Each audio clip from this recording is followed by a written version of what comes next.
J.D. Vance has been scrutinized in a way that no other vice presidential running mate has been in recent history. Vance has sparked unusual media interest in his genuine philosophy and worldview, because he presents himself as an intellectual advocate for the MAGA movement, and has a long history of public statements that express the views of the movement in rather colorful terms. This is why a significant new poll of the two candidates for vice president is so important. The survey, which provides demographic breakdowns of public perceptions of them, suggests that Vance's right-wing populism may have a long way to go before it reaches the broad appeal that its advocates have long hoped for. It is often said that Trump chose Vance to make the ticket more appealing to non-college white voters.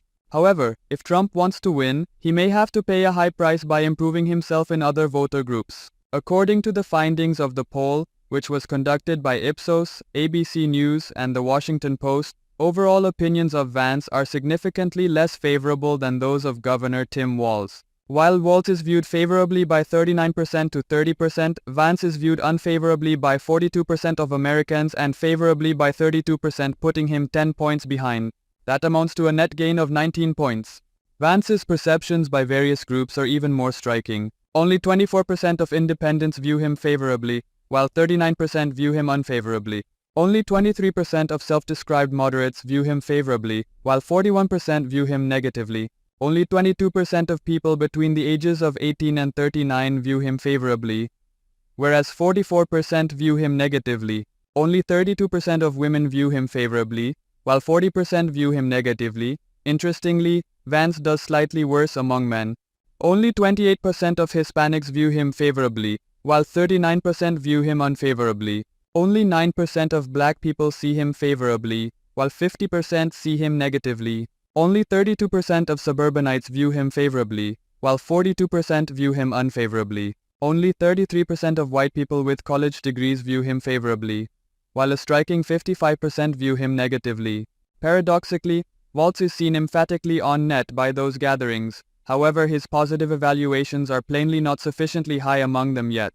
Non-college whites, +9 points, rural voters, +113 points, and white evangelicals, +37 points, all have a favorable opinion of Vance. Trump made this concession in selecting Vance.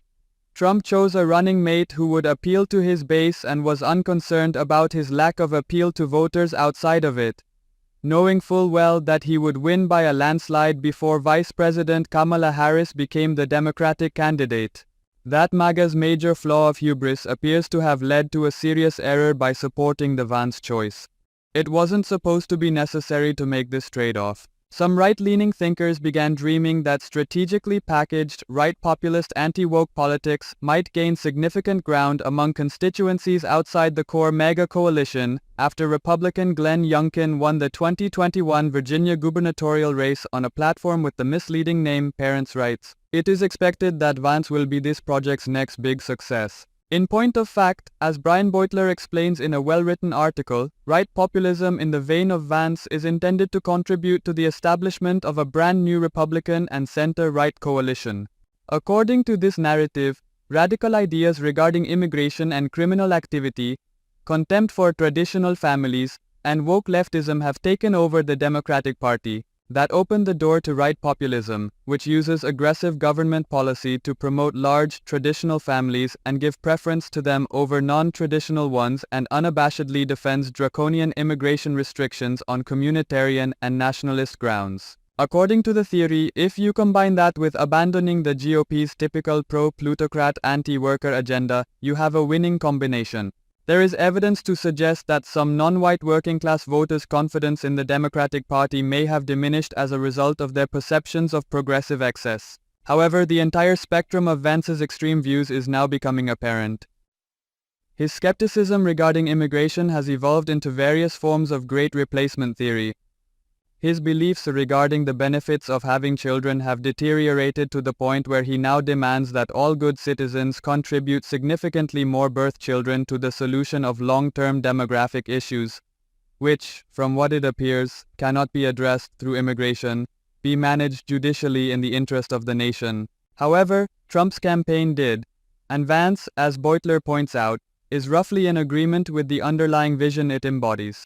A form of ethno-nationalist natalism unites all of these tropes, dramatically reducing immigration, encouraging women to have as many children as possible, and unleashing culture war ire on non-traditional families into something greater than the sum of its parts. Those who don't agree that those aspects are essential to preserving their preferred vision of our nation's long-term identity, strength, and vitality and don't do their part to support it, are abdicating their highest duty to the country. With certain right-leaning arguments regarding crime, border disorder, and woke excesses, many non-MAGA voters, particularly Latinos, moderates, independents, suburban women and so forth, are probably reachable. However, the ethno-nationalist natalist conception of our responsibilities as citizens goes too far and undoubtedly alienates them. When Democrats refer to Vance as weird, they are probably referring to their disdain for that worldview, and large segments of those constituencies are probably in agreement.